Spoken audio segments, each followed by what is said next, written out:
on Wednesday, which is initial setup day. 8 o'clock that morning starts the parking garage setup. Go down, we get the staging areas ready. So we'll get that prepared for the first wave of the vendors coming in the downtown area.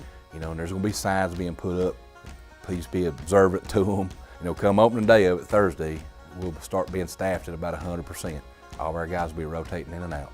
Hillbilly Days for us starts Wednesday, just the same as the police officers.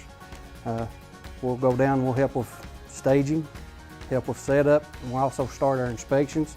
We inspect every booth that comes in for Hillbilly Days, make sure that their electrical is all good, make sure they have fire extinguishers, make sure everything's safe for the people that comes in. We're also, this year, we're starting foot patrol. We'll have guys out throughout the town just walking, just going down to the carnival, make sure it starts, make sure everything's safe down there, and they'll be walking all through town with a backpack, make sure that they can get there quick. If emergency does arise, they can be right there. Our residential patrols and stuff, we always keep that shift still doing their same thing. The other staffing, they'll be in the downtown area with specific locations and assignments they're going to be having. And usually we're real close with the fire department EMS carts. We're in the general area they're at, each one of their carts and their man, their staffing. Plus we'll have additional units that rover.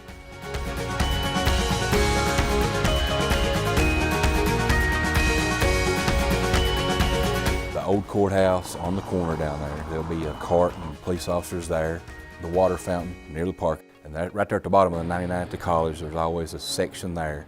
They'll see officers rotating in and out all the time, so please come to one of those spots or just look for an officer or a firefighter and come to them if they have an emergency. EMS stations, we'll have one EMS station at the parking garage or at the fountain. We'll have one there staffed with 3 firefighter EMTs. Also at BB&T at the courthouse and division, we'll have an EMS cart staffed with 3 people there.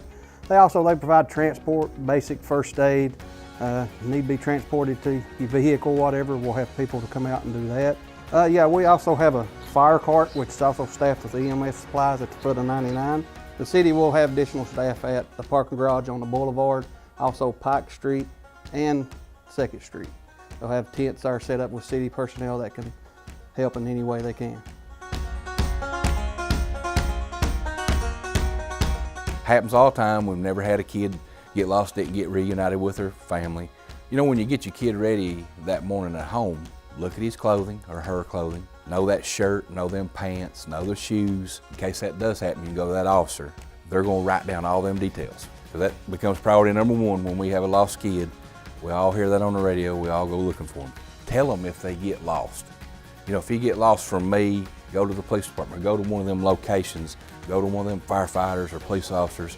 And you take 22 or 23 of us at any given point out there, and all the firefighters that's out there, typically we're all looking, so we're gonna find the kid. Just be aware of what you're doing. If there's a step, make sure that they're aware that there's a step there, because we have a lot of trips and falls. Also the heat, if it's real hot outside, we have a lot of issues doing the heat-related emergencies. All the carts will be able to take care of all the heat-related emergencies, especially the elderly. They get out and they can't handle the heat just like a younger person can, and so we have to deal with that quite often. When you park these cars in these remote locations, like over on the bypass or over here, away from town, away from the general public, please lock them up. Don't make it easy for somebody that might want to do something wrong, come around and check a door handle. Watch for places that you park that could be falling rocks. We've had that happen a lot. Please don't block anybody in. If you block somebody in, an officer has to come over there. We can't make contact with you. The end result's going to be we're going to get the person out of their parking spot because they want to go, so we're going to tow you for blocking public way. So just don't block anybody in. There's a hole over on the bypass there that nobody normally sees. We've had cars going in it all the time. It's kind of a water drainage system that you don't see until you go in it. So kind of be aware of where you're parking on the bypass, because there's a big old deep hole there that your vehicle can fall down in.